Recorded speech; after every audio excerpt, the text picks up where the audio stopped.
let's get started with our lunch program. I think you all already got started in a big way. I think we had sort of this demonstration of the loaves and the fishes out there. There was no food, and then we had some food, and then now there's more food out there than you could even imagine. And so if anybody out there is ready for seconds, we even have seconds for you. So imagine that.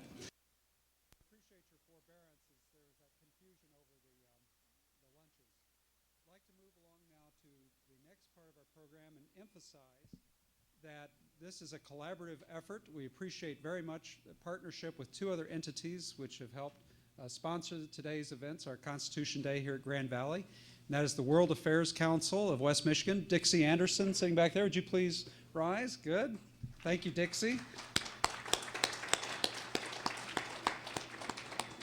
And we also have the Gerald R. Ford Presidential Library and Museum represented here by a couple of people, one of whom I'll be introducing in just a minute. But Jim Kratzis, the director of the museum, would you please stand? Thanks. Right back there. Thank you very, very much. We appreciate this partnership we have going. I would now like to invite Barbara Packer from the Ford Museum to come up and give a brief overview of the resources available at the Ford Museum right over here, just downtown. And she will join us now for a brief presentation. I know there's some new students to campus, new students to Grand Rapids. Some of the faculty here are new to Grand Rapids. You should be aware of the gym that's at the Ford and the things that are available to you. Barbara, would you like to join us?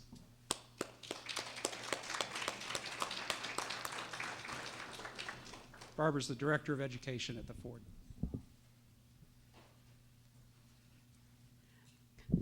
Good morning. I would like to thank Grand Valley State University, the World Affairs Council of Western Michigan, the Hauenstein Center for Presidential Studies, and especially Gleaves Whitney for including the Gerald R. Ford Presidential Library and Museum in your Constitution Day program. It's our pleasure to be represented, and it's my personal pleasure to be here with you today. I do want to take a moment to extend our director, Dr. Elaine Didier's regrets at not being able to join you. As many of you know, Elaine splits her time between Ann Arbor and our sister institution, the Gerald R. Ford Presidential Library, and Grand Rapids and the museum.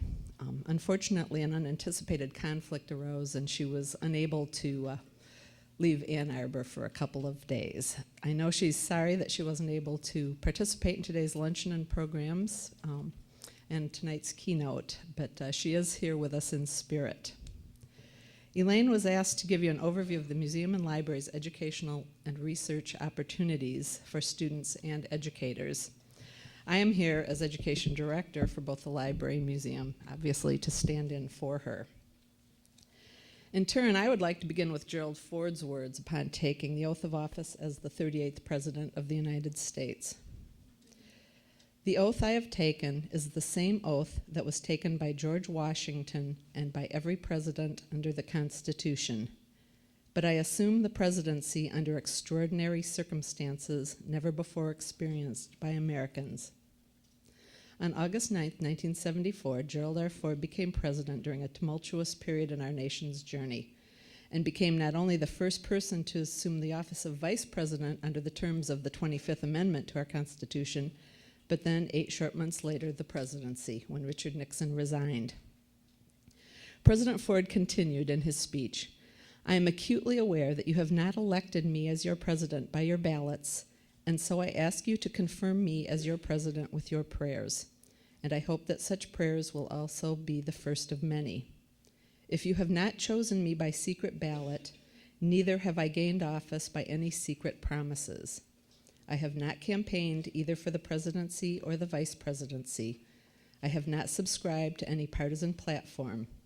I am indebted to no man and only to one woman, my dear wife, as I begin this very difficult job. I have not sought this enormous responsibility, but I will not shirk it. Those who nominated and confirmed me as vice president were my friends and are my friends. They were of both parties, elected by all the people and acting under the Constitution in their name. It is only fitting then that I should pledge to them and to you that I will be president of all the people." This gripping period in our nation's history, in our recent history, is available through the primary sources, the documents, artifacts, audiovisuals, the exhibits and programs of both the Gerald R. Ford Library and Museum. To put the programs and activities of our library and museum in context, and for those of you unfamiliar with the National Archives and Records Administration and Presidential Library System, I want to present just a brief overview. Our archives, the National Archives and Records Administration, is really a very young archives, young compared to the archives in many other nations, and young really when you look at our nation's history. FDR signed the act creating the National Archives in 1934. The archives was established to permanently preserve the valuable records of the United States government. These records include paper, photographs, again, audiovisuals, artifacts, and more recently, a snowballing number of electronic records. So much for the paperless society. In 1955, the Presidential Library System was created by a joint resolution of Congress, though FDR had established the precedent in 1939 with his Presidential Archive Depository in Hyde Park, New York. Presidential libraries, as well as regional archives and federal record centers spread across the country, are all part of the National Archives and Records Administration, really bringing the documents and the history of our country to people across the country, not just in the Washington, D.C. area. There are currently 11 presidential libraries in the system. We go back now to Herbert Hoover through Bill Clinton. The Richard Nixon Library in California will become part of the National Archives in the very near future. Gerald Ford became the first president to donate his papers to the government while he was still in office. In a letter dated December 13th, 1976, to the president of the University of Michigan and the Archivist of the United States, he donated his papers and other historical materials of his years in public life to the federal government, specifically for preservation within the state of Michigan. The library and museum have spent 25 years bringing those public records to researchers and public alike through a wide range of activities. When the museum and library opened, actually the museum opened 25 years ago yesterday, you may have seen that on the news, Gerald Ford said, "I want the museum to be a living educational institution that will provide inspiration to future generations. The finest tribute of all will be to see the Gerald R. Ford Museum living and growing and constructive and useful." So that has been our goal for 25 years. Now to get to some of the specifics, the Gerald R. Ford Library collects, preserves, describes, and then the all-important makes accessible to the public the rich body of archival materials that they hold. Their collection includes approximately 21 million pages of historical documents, about 500,000 audiovisual items. The holdings extend beyond just President Ford and his White House years. They also include his congressional papers, vice presidential records, collections of over 100 advisors and associates, campaign records, Mrs. Ford's papers, and much, much more. 70% of those records are now open to the public. About 25% more will be opened as soon as the staff has time to process them and get them declassified where appropriate. About 5% are closed due to either national security or personal reasons.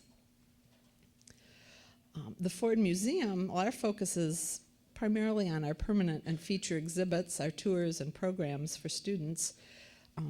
Behind the scenes, we do have about 13,500 artifacts housed in our museum collections. It's a little fact that most people aren't aware of. They see the small fraction that we have on display, but again, we have pushing 14,000 items in the collection right in the museum in Grand Rapids. These include campaign materials, clothing, both some of Mrs. Ford's and President Ford's, clothing presented as gifts, head of state gifts, portraits, and just a wide range of some pretty beautiful artwork, and a wide assortment of items commemorating our nation's bicentennial. I like to say from the ridiculous to the sublime in that collection. We have the Declaration of Independence in alphabet noodles. about 60 beautiful handmade bicentennial quilts, just a wide range of items. To give you a little more information on the holdings of the library and the museum, and contact information as well, there are some handouts outside of this room that you can pick up as you leave, also a calendar of events. The museum and library have a variety of programs and activities. In addition to the holdings at the library, while those are wonderful and it's a valuable collection to have and we have to preserve it, it's useless if people aren't using them. So the archivists work very diligently making those documents accessible to not only professionals, authors, researchers, others, but to students and faculty, both at the college level, the high school level, even at times younger.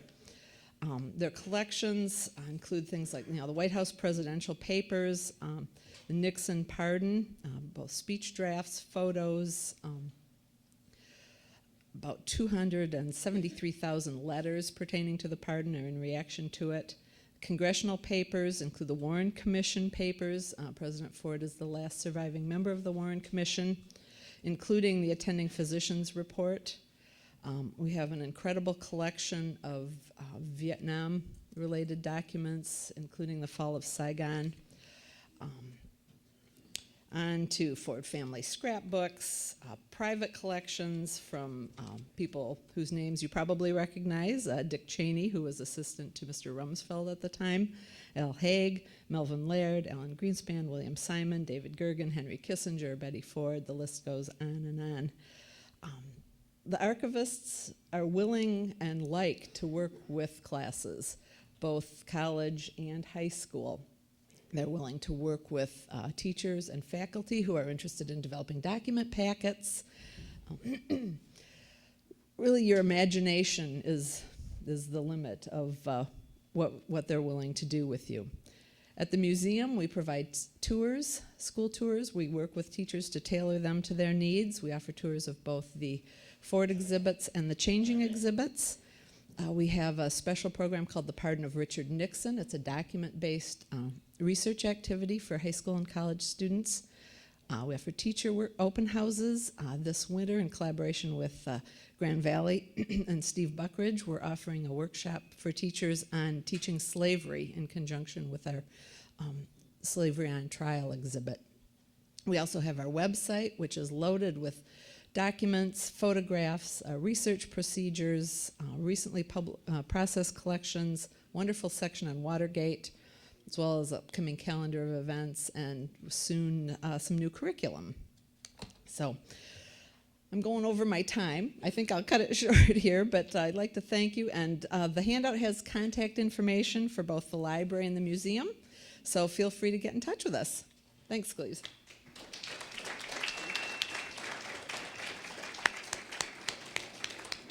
Thank you very much, Barb. Appreciated that overview. I would now like to feature our keynote speaker for our luncheon address. You know, when we first started thinking about immigration in America, what we want to do with this conference, I thought it was only natural, since there are about 113 different immigrant groups in this state alone, to have the expert come and talk to us about Michigan as a veritable tossed salad.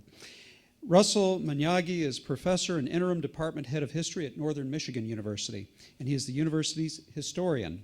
He is the editor of a marvelous series of books. Perhaps you've seen it out here by Michigan State University Press, 21 books in all. It's called Discovering the People of Michigan. It's that series.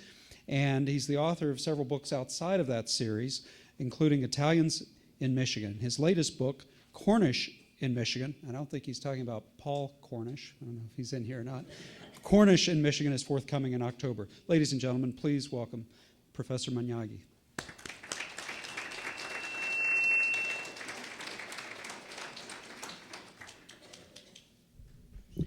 Okay, thank you.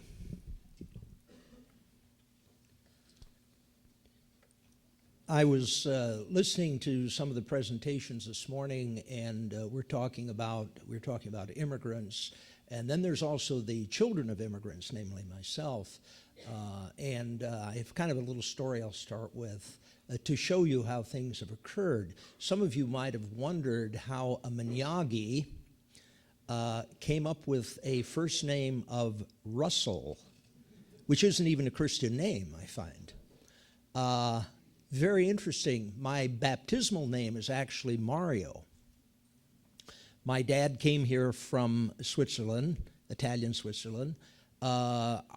Never talked about it, but from what I can gather, was frightened, to say the least, by the KKK in California, which I didn't realize was active.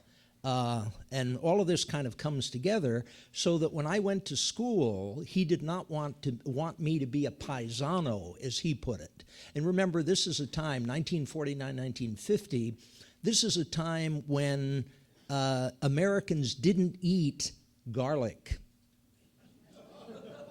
Okay? Some of you might remember that. You did not eat garlic. You didn't eat foreign food. You didn't eat ethnic food. Now we don't know what we'd do without it. And so when I went to school, that was it. There was no further discussion. It wasn't done legally or anything. It just happened. I went from a Mario Miyagi to a Russell Miyagi. And a lot of times I look at people's names, with a foreign last name, obviously a foreign last name, and then they have a very American first name. And I'll kind of look at it and say, what am I looking at? That's my situation. So that's kind of my background. Let me talk a little about give you an overview of the ethnic history of Michigan.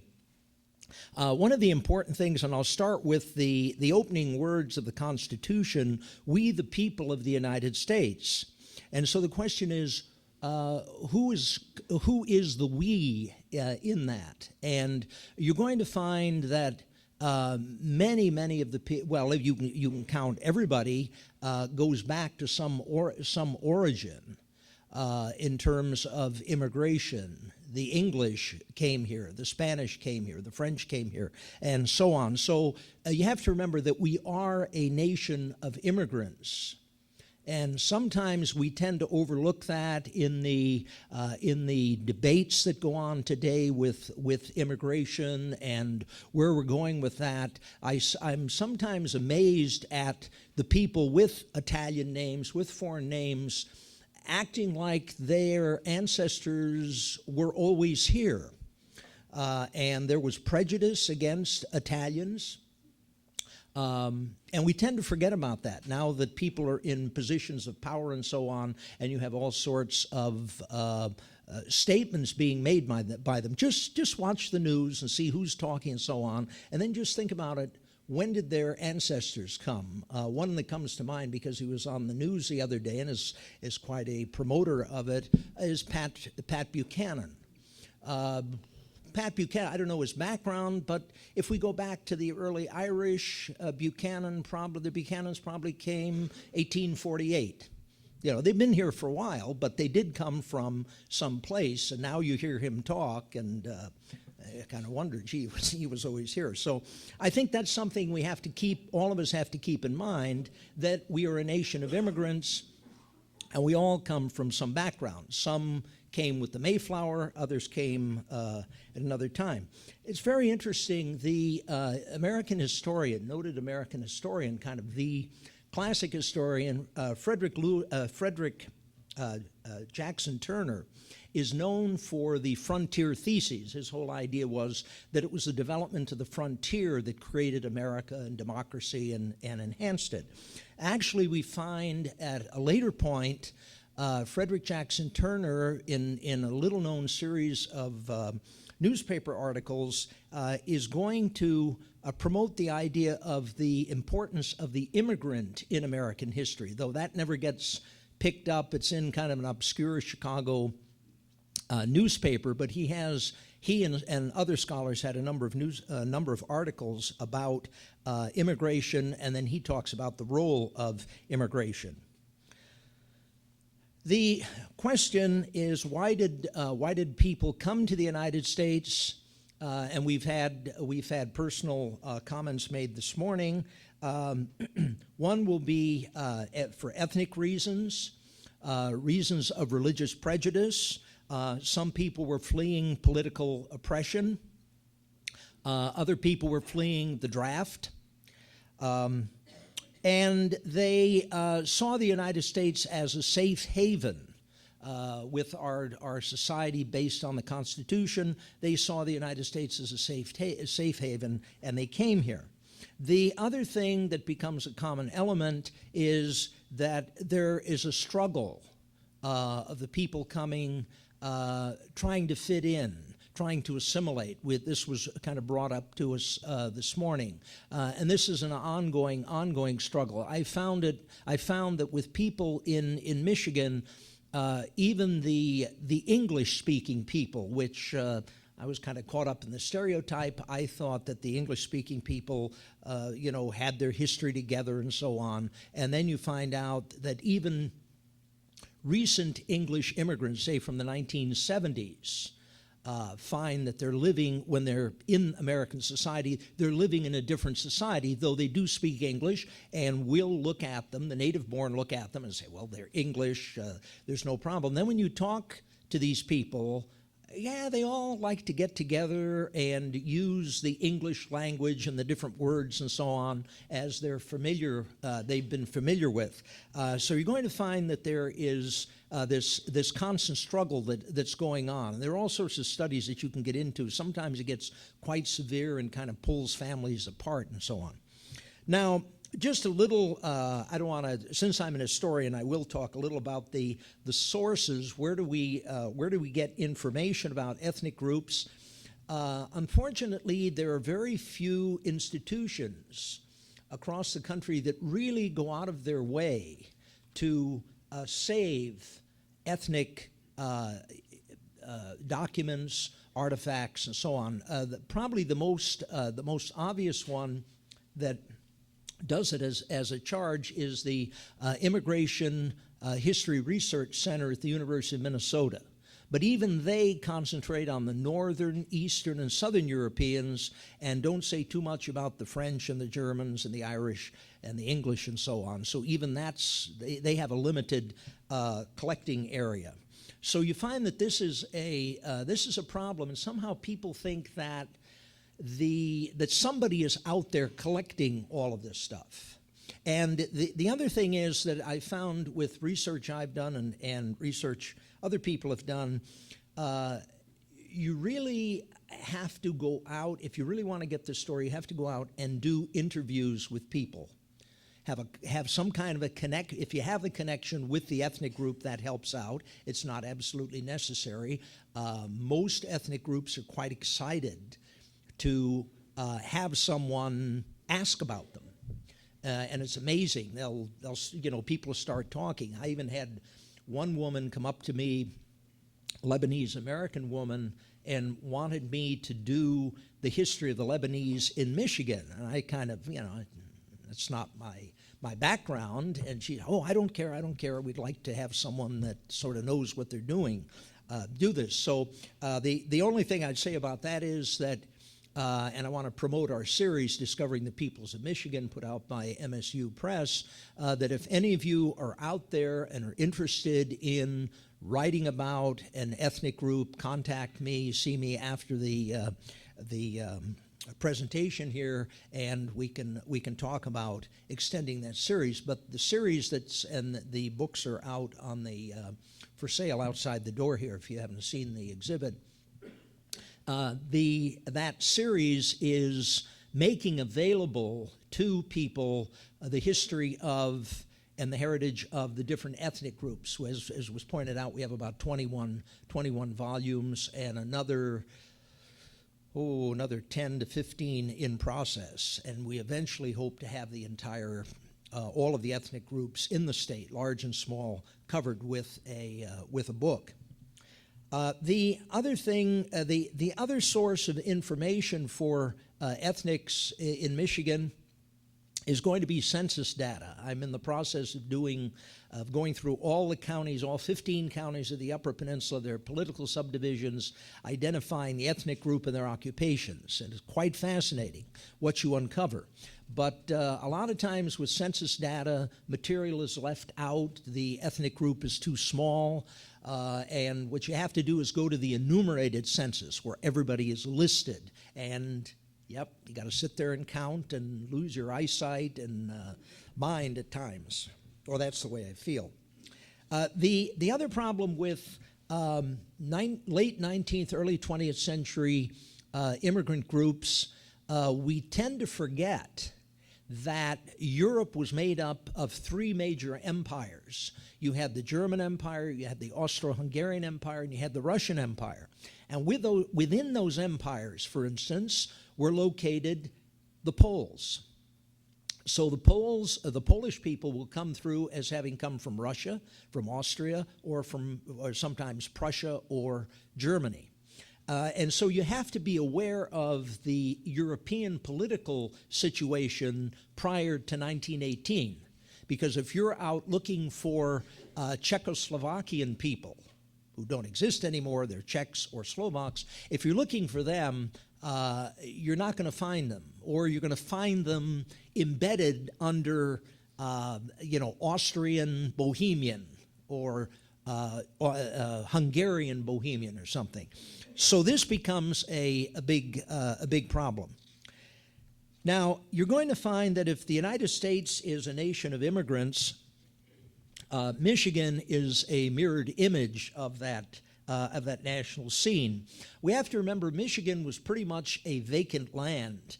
You find that even with Native Americans, you had, for instance, copper Indians. They discussed copper Indians back thousands of years ago. These were people that migrated into Michigan's copper country to extract copper. Later on, you're going to have various Native Americans, Anishinaabe, and so on entering the state. And later on, as people begin to focus on the state of Michigan, they're going to be looking at the natural resources. Well, who is going to extract those natural resources if you don't have a labor force? So you're going to find that with Michigan, it's constantly attracting people. Now, some of the earliest Europeans that are going to come to Michigan will be the French. The French begin entering the state of Michigan probably in the 1620s with some of the early fur traders that left no records, but we have indirect evidence that people were here that early.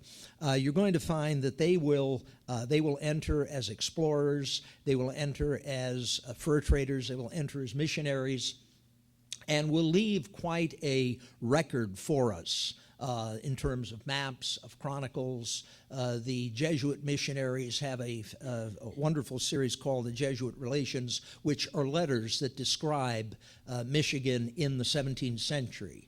We have an extremely accurate map of Lake Superior that was done by a series of individuals.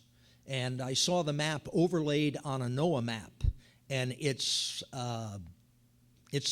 Lake Superior, scientifically accurate and all. So you're going to find that you're going to have these French Canadians. Then they'll be followed by the English, who will settle at Mackinac Island. That was the main settlement, Mackinac Island, and then Detroit with a smaller settlement in Niles, Michigan, called Fort St. Joseph. Then we have the colonial era, and then you're going to find that in the early development of Michigan, you have another group who are not, I guess we could call them ethnic. They're not immigrants, but you're going to have a very fascinating group called the Yankees. These are Americans who enter Michigan in the 1830s. They're sort of stimulated by the Erie Canal. They get on the Erie Canal that's completed in 1824, have a relatively pleasant passage, slow, but a pleasant passage, and come into Michigan and begin to settle the area. I even found that there were Cornish Americans that had settled in New England in the colonial period who will develop farms in the southern part of the state in the 1830s, and yet we always think of Cornish immigrants going into mining. Well, there were some Cornish names show up in the southern part of the state at a very early time. And then you have, in the 1840s, you have the development, the opening and the development of information about copper mining and iron mining. And this is going to galvanize people. They want to come to the area because of the economic potential that's available to them. And you have in that what we usually refer to as the old immigration prior to 1880. You're going to have four major groups, so we can include a fifth group. You're going to have four major groups that come into Michigan in relatively large numbers. Number one would be the French Canadians. Coming from Canada, they had economic problems. They had there was a concern that the French Canadians should be sent to the Midwest because they kind of had their old French origins in the Midwest, and if they came to this area, they would hopefully preserve their heritage and culture. So you're going to get a large number of French Canadians entering Michigan in the 1840s and then in subsequent years. In the early days, the French made up about 80% of the population. By 1820, they're down to about 3% of the population. They're just overwhelmed. Another group of people that is formed from that connection between the French Canadians, and Indians is the mixed blood people, the Métis people, that are going to be a product of the union of those two people, and they will play a prominent role, but a little known role in the state of Michigan. The Cornish people come from. Just get to see a show of hands. How many people know about the Cornish? Can I just? Okay, then I better tell you about them. They come from the southwestern peninsula of England, okay, the closest to America. And they had always been tin and copper miners. And the Cornwall is not the most prosperous area in England, and so when the opportunity arose, and they had various occupations. You probably heard of one of them, Gilbert Sullivan's Pirates of Penzance. Penzance is in Cornwall, so you could be a pirate, you could be a fisherman, you could be a miner, and if you really got into it, you could grow flowers because they have very mild climate there. But this wasn't going to work for people, so when they heard about mining in Michigan, the Cornish, who had a reputation for being expert miners, are going to migrate and come by the hundreds. And as I said earlier, ones had settled in lower Michigan at about the same time. But the Cornish come as mining experts. You're going to have, in the 1840s, you have an outmigration of Germans. The Germans are an interesting group because they tended to assimilate, especially after World War I. They tended to rapidly assimilate and sort of go undercover so that we don't think of Michigan as a German state, as you might look at Wisconsin. And we just kind of ignore the fact that there was a very strong German presence in the state of Michigan. But they're going to come in the 1840s, many of them forced by the potato blight, that's going to force the Irish out, but the Germans are going to be forced out. They also had some liberal revolutions in 1848 that failed, and so you're going to get a lot of intellectuals leaving and professionals leaving Germany. So, and the Germans will settle probably, you're all familiar with Frankenmuth. You've had chicken dinners there. That is one of a number of German communities that developed in the state of Michigan. And then you had the Irish came. The Irish had been here. There were Scots-Irish that were coming with the British at an early date, and then the Irish, because of the potato blight, will come in the 1840s. The Irish were the backbone of the labor force. They'll be the people that dig the different canals in the state. They dig the Sioux Canal at Sault Ste. Marie. and they'll get involved in mining and other activities. I should point out that the Germans also brought skills, various skills with them that are going to greatly enhance the development of Michigan manufacturing. And then so those were kind of the four major groups. And then another group that wasn't particularly connected with mining as these first four were the Dutch from this area, who are going to start settling here in the 1840s. And the first Dutch colony, led by Reverend Albertus van Raalte, going to settle the area. And you also have a lot of communities, Dutch communities, coming here. And for instance, the people in Zeeland, the original settlers there, were from Zeeland in the old country. So you're going to find that people, the Dutch people, came and then settled in their in little communities with their own countrymen or townspeople. So you have this early settlement in the state of Michigan. A lot of times you have to be a little careful about numbers. In 1850, the population of the state was a grand 397,000 plus, and of that, 54,000 were immigrants, or about 14%. That's a little misleading because it depended on where you were in the state at the time. If you were in this area, you would have a predominance of Dutch people in, say, a county or in a community. You know, Zeeland could be all Dutch. As you went to different areas in the state, you go to the Upper Peninsula. The Upper Peninsula always had a very, very large ethnic population. And as a matter of fact, in the February 1917 issue of National Geographic magazine, they had a special issue on immigration just prior to the U.S. entry into World War I. And the author writes that if you're in Houghton, Michigan, and you wanted to go into a European enclave, he said, go the 10 miles to Calumet, Michigan, and you will be in Europe. And there, in those mining towns, you would get as much as 75% of the population being foreign-born. And there you're talking about, in a place like Calumet, Michigan, you're talking about 50 to 75 different nationalities. Remember, these are people, recent arrivals, who are all speaking their languages. So you would go into the streets of Calumet and hear this variety of languages coming at you.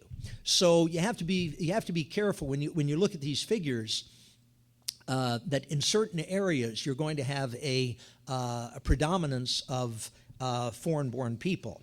And let me just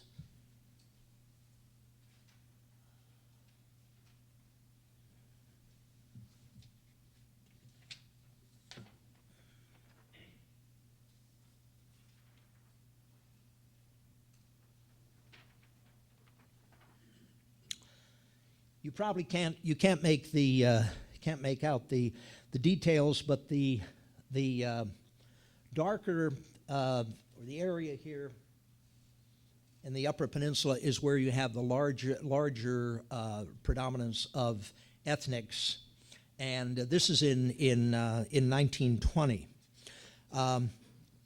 So you're going to find that in the 19th century and early 20th century, in that old immigration, you're going to get a lot of people from Northern Europe, and you'll also get a lot of English Canadians. And this is a group of people that's been kind of totally ignored because they're Americans. They're right next to us, and so on. But they are different. They view themselves, don't tell a Canadian that they're an American today.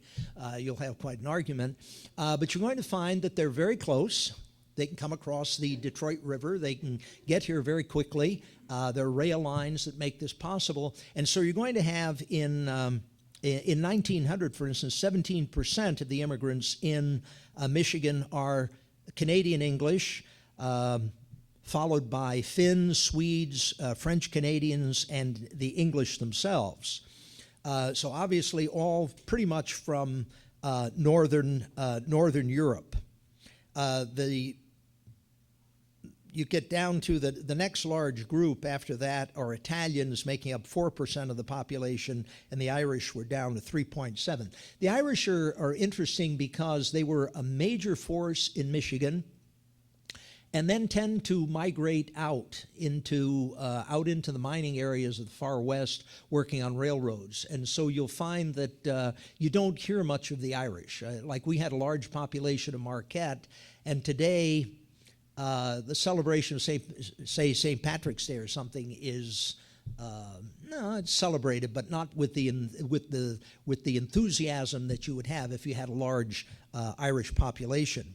Now, in the early 20th century, we have a new development takes place. If mining was the thing, mining and then the lumber industry and commercial fishing and so on attracted immigrants in the 19th century. In the 20th century, we have the automobile. And I cannot express the magnetic charm of that industry, the job possibilities, the excitement of being in an automotive center. I mean, this was the place to be in the 1920s. Everything was happening in Detroit, places like Grand Rapids. There were either many of these towns in Michigan in the early days before kind of the big four, the big three came together. There were many communities that made automobiles in the state, or if they didn't make automobiles, they were making parts. And down to the present day, and that's kind of part of our problem today, a lot of Michigan towns, and southern Michigan certainly, are some way connected with the auto industry. Well, this is going to attract a whole new group of immigrants into Michigan. For instance, we will get many African Americans coming up from the south. We get white Southerners coming north. You're going to have a new group of immigrants coming, and now especially from Southern and Eastern Europe, from the Middle East, from the Caribbean. And they're going to be attracted by the automobile industry. You're going to find that there'll be a lot of internal migration. Eastern Europeans that were working in the coal mines and the steel mills of Pennsylvania will migrate to Detroit to be in that booming industry, because remember in January 1914, Henry Ford creates the 8-hour workday and minimum or the wage of $5 a day wage, 8-hour workday. It wasn't that simple, but at least people heard about this and they were galvanized. All of a sudden, the Ford Motor Company is overwhelmed with thousands of people wanting a job. And so you're going to get your Southern and Eastern Europeans that are going to come in at this time. One of the larger groups that will develop around that will be the Polish people. Though the Polish people had been in Michigan since the 1830s, especially in the Thumb area, and they established the little town of Parisville in 1856, they were here in small numbers, and that was kind of common of the old immigration. People would come in small numbers, so you can find your ethnic group. There'll be somebody in the state of Michigan from someplace. But there'll just be a few of them. It's that second immigration from 1880 and then kind of just snowballing in 1920 that is going to and that second immigration is going to see thousands of unskilled laborers coming.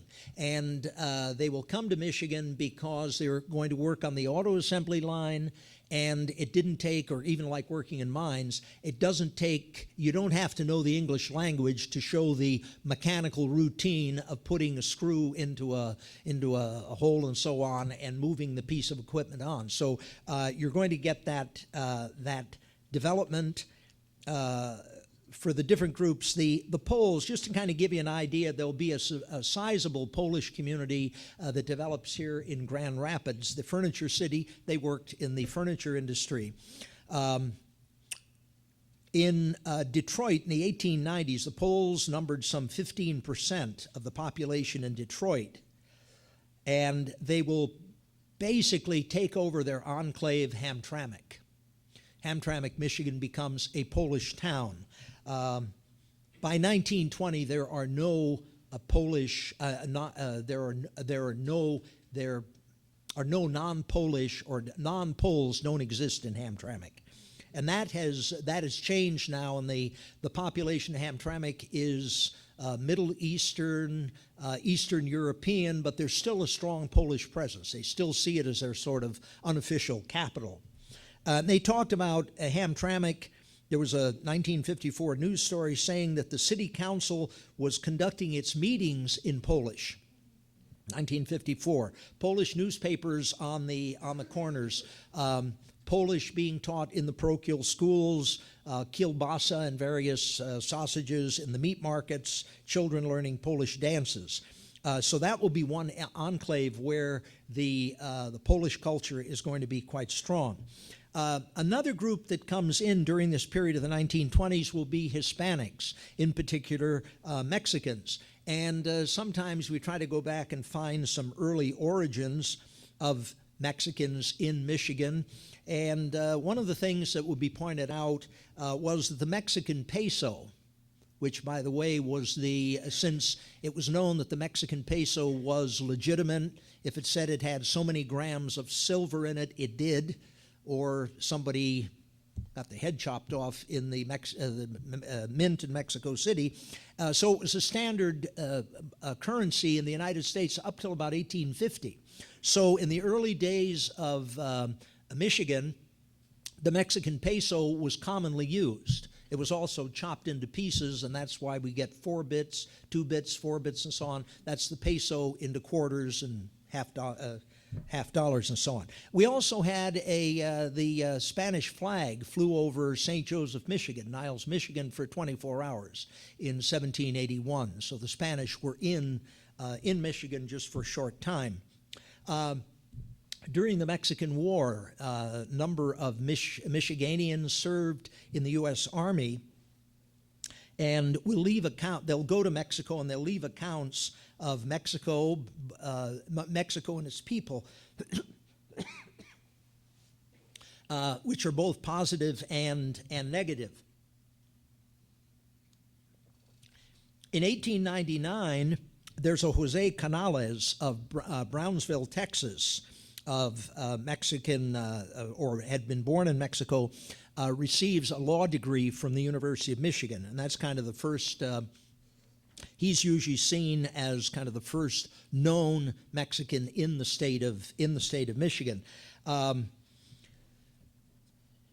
Mexicans are going to come from 1910 to into the 1920s to work on the railroads, to work in the sugar beet fields of the Thumb area, to work in the pickle factories in West Michigan, and people have told me that no American would work in a pickle factory, no African American would work in these pickle factories, because I guess the chemicals and the fumes were so bad that they would literally eat the paint off the walls. So you can only imagine what it's doing to the person's body, inside and outside. And they were also picking fruit and vegetables, and then they got jobs. They worked into jobs in the auto industry. In 1920, there were a little over 1,200 Mexicans in the state. Many of them concentrated in the area between Saginaw and Detroit.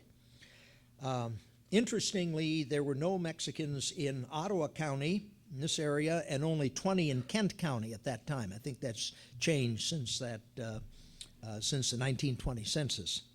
And you also had Puerto Ricans and Cubans that came to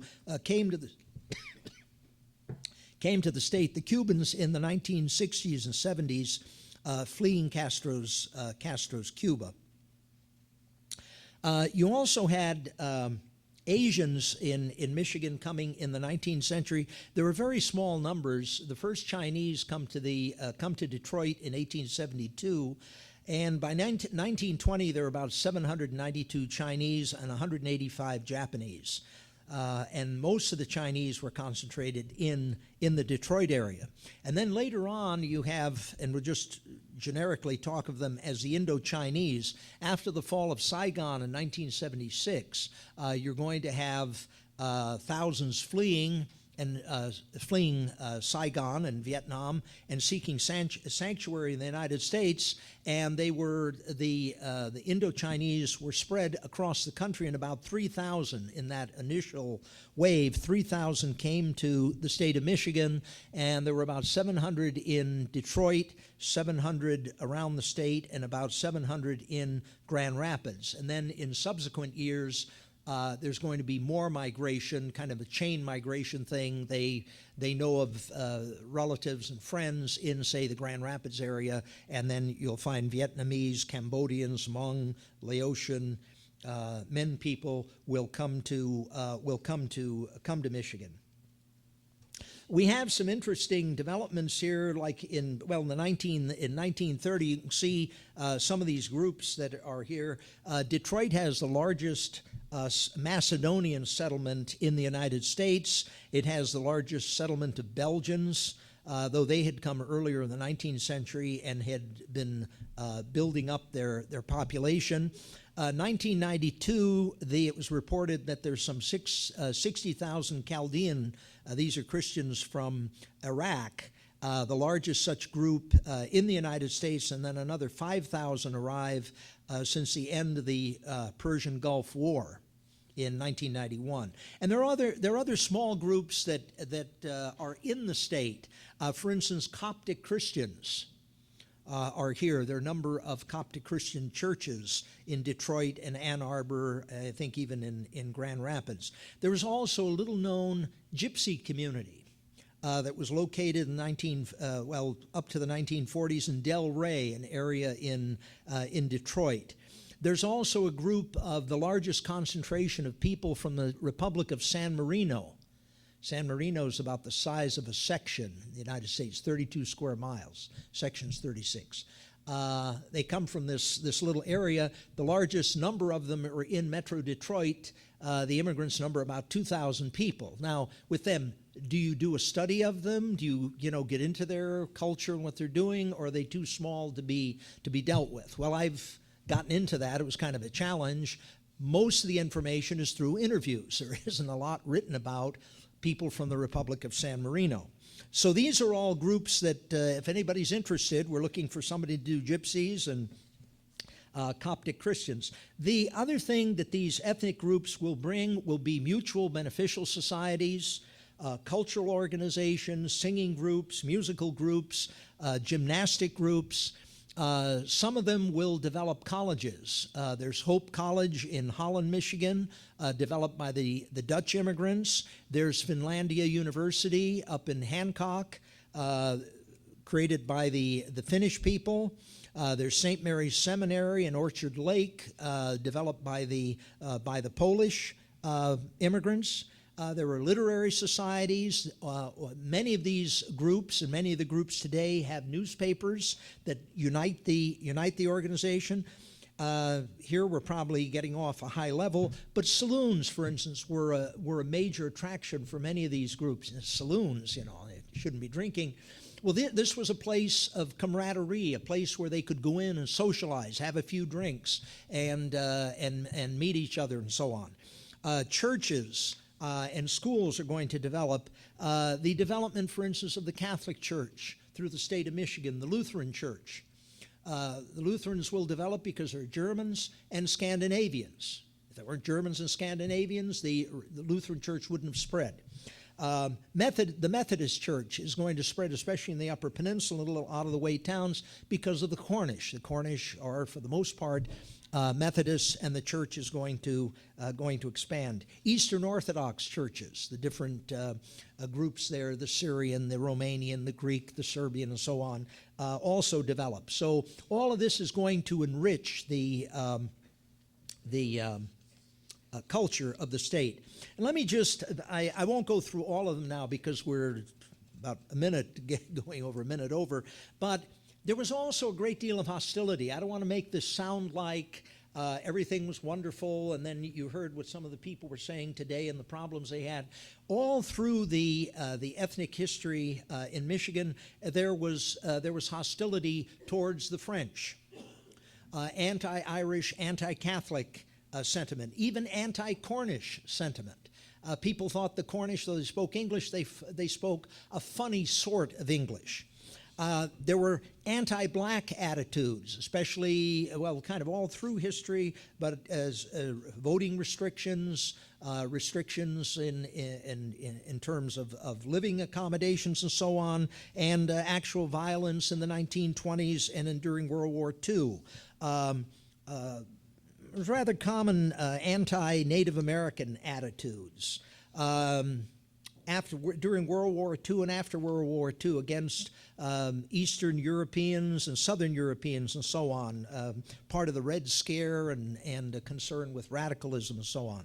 Anti-Mexican attitudes where they packed up and forced all the Mexicans in the 1930s during the Depression to go back to Mexico. Diego Rivera, who does the mural there in the DIA, is going to use the money that he was paid for that magnificent set of murals to help his countrymen get reestablished or get back to Mexico and get reestablished in Mexico.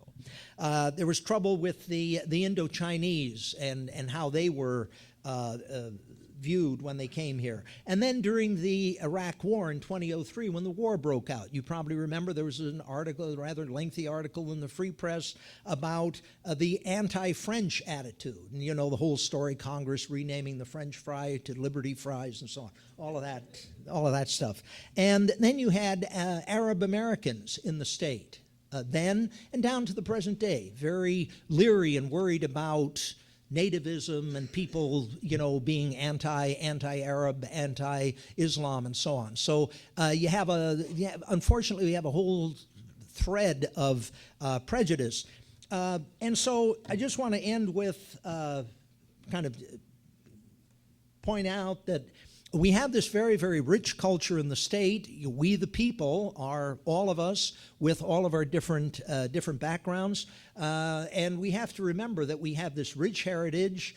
We have festivals. We have cultural programs. We're in the process of developing a Beaumier Heritage Center, which is going to look at religion and ethnicity at Northern Michigan University.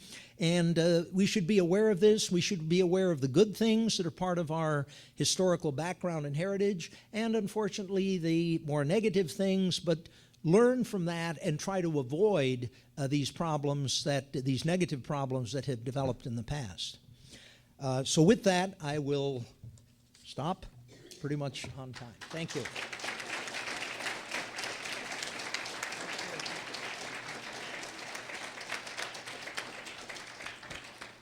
Thanks very much, Professor Manyagi, for that very informative overview of the situation in Michigan, and ties together a lot of themes from today. I'd like us now to, if everybody who can attend the debate that will happen at 1 o'clock over and back in Cook DeWitt, where the morning programs were, you're certainly invited now to repair there, and let's get started for that at 1 o'clock sharp, same room, Cook DeWitt. Thank you.